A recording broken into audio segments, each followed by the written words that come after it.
Hello friends, welcome to our YouTube channel H B tube brothers. तो दोस्तों, आज के इस वीडियो में बात करेंगे कि जो आपके पास अगर कोई पुराना बाइक खरीदते हैं तो किन किन बातों को ध्यान में रखकर खरीदना चाहिए। नहीं तो कई बार ऐसा होता है कि जब लोग बाइक खरीद लेते हैं पुरानी बाइक को, तो लेकर उसके बाद से दोबारा से उनको पछताना पड़ता है। तो ऐसा गलती आप लोग दोबारा से ना करें, तो इसके लिए मैं कुछ ट्रिप्स बताने वाला हूँ और आपके लिए कुछ पॉइंट्स बताने वाला हूँ। तो इन सारी चीज़ों को और फॉलो करके अगर आप लोग बाइक खरीदते हैं पुराने वाला बाइक, तो आप लोग को पछताना नहीं पड़ेगा या फिर आप ठगे नहीं जाएंगे। तो दोस्तों, जो जो पॉइंट को बता रहा हूँ और वीडियो को लास्ट तक देखिएगा। चलते हैं आप लोग को बाइक को पास में लेकर और उसके बाद से सारी चीज़ों को बताते हैं। उसमें front suspension, rear suspension, engine transmission system, current system, ये सारी चीज़ें सही होगा तभी जाके आपकी बाइक स्मूथली चलना चाहिए। ऐसे तो हम लोग नॉर्मल जो बाइक खरीदते तो देखते हैं कि ऊपर से अच्छा है तो बाइक को हम लोग ले लेते हैं। तो ऐसा नहीं करना है। उसके इंटरनल पार्टों को हमको जानना है कि वो बाइक कितना मतलब कि सही है, कितना बाइक चला हुआ है, उसका सस्पेंशन कैसा है, ये सारी चीज़ों को। दोस्तों, सबसे पहले आपको बाइक खरीदते समय आप लोग को ध्यान देना चाहिए क्या कि अगर आपके इंजन में से किसी प्रकार के तो लीकेज तो नहीं है, चारों तरफ से ऑयल लीकेज तो नहीं है, ये आप लोग को देखना होगा। उसके बाद से सेकेंड बात कि आपको क्या करना होगा कि बाइक को चाबी को ऑन करने के बाद से उसके बाद से बाइक को स्टार्ट करके देखना होगा कि किसी प्रकार के साउंड तो नहीं आ रहा है बाइक में से।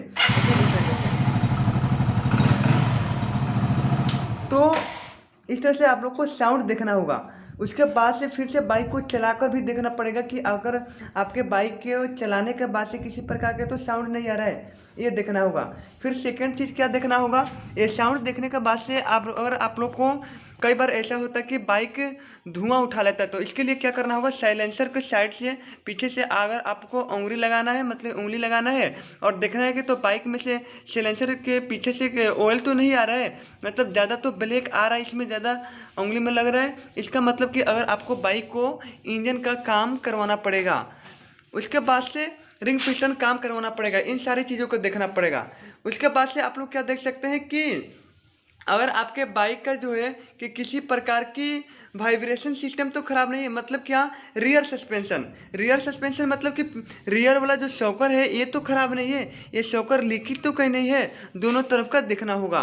उसके बाद से अगर आपको बाइक को ब्रेक वगैरह चेक कर लेना होगा, फिर से आपके बाइक को सेल्फ चेक करना होगा।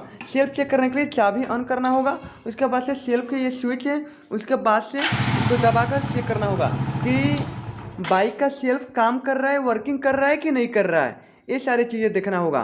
उसके बाद से रियर सस्पेंशन में आप लोग को चलाकर भी देखना होगा कि किसी प्रकार से तो वाइब्रेशन तो नहीं हो रहा है। उसके बाद से फ्रंट सस्पेंशन का बात करें तो फ्रंट सस्पेंशन में आपको जो फ्रंट वाला शॉकर है ये तो कहीं से लीकेज तो नहीं है, ये दोनों शॉकर आप लोग को देखना होगा।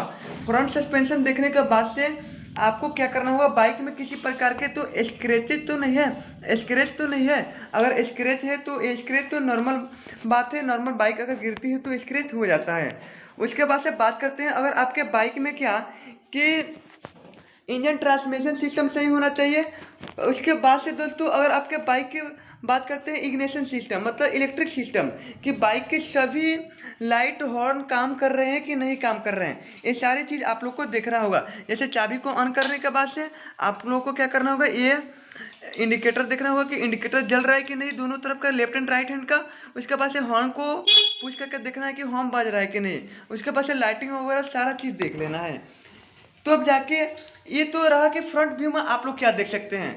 उसके बाद से आपको बाइक को चलाकर आप लोग कैसे चेक कर सकते हैं, बाइक को पहले एक स्लो चलाकर और उसके बाद से देख सकते हैं कि बाइक में किसी प्रकार के वाइब्रेशन तो नहीं आ रहा है, किसी प्रकार के। उसके बाद से ये सारी चीज़ें देखना है कि किसी प्रकार के, कई बार ऐसा होता है कि बाइक चलाते समय हम लोग को पता चल जाता है कि वाइब्रेशन कौन सी पार्ट इसका खराब हुआ है कि ताकि वाइब्रेशन हो रहा है, या फिर कहीं से क्या कहते हैं कॉपलिंग की व्यवस्था तो नहीं है, मतलब कि बाइक तो कहीं से कांप तो नहीं रहा है, ये सारी चीज़ों को देखना होगा। और क्या देखना होगा, एक बार स्लो चलाकर एक बार स्पीड में चलाकर बाइक को चेक करना होगा अच्छे से। उसके बाद से किसी प्रकार के लाइट तो पीछे वाला रियर लाइट या फिर फ्रंट लाइट ये सभी देख लेना है कि गिरा मतलब टूटा हुआ तो नहीं है। उसके बाद से बाइक चलाते समय एक और चीज़ देखना होगा, वो है आपकी गियर बॉक्स। कई बार ऐसा होता है गियर बॉक्स पर ध्यान नहीं दिया जाता है, जो इसके कि क्या होता है कि बाइक खरीद लेते हैं तो हमको गए थे गियर बॉक्स का काम करवाना पड़ता है, और गियर बॉक्स का काम करवाने के लिए फुल इंजन खोलना पड़ता है, जिसके चलते कॉस्टली खर्चा लग जाता है। इसलिए इन सारी चीज़ों को आप लोग को ध्यान में देना चाहिए। और उसके बाद से जो लास्ट टाइम होता है, उसके बाद से दोस्तों आप लोग को डॉक्यूमेंट वेरिफिकेशन करना होगा। डॉक्यूमेंट क्या होता है कि जो बाइक हम खरीदने जा रहे हैं उस बाइक का जो बोलते हैं कागज़ अच्छा है या नहीं है, तो उसके लिए आपको इंजन नंबर, चेसिस नंबर, उस ये सारी चीज़ें आप लोग को अच्छे से मिलाना होगा, तब जाके आपको बाइक खरीदना पड़ेगा।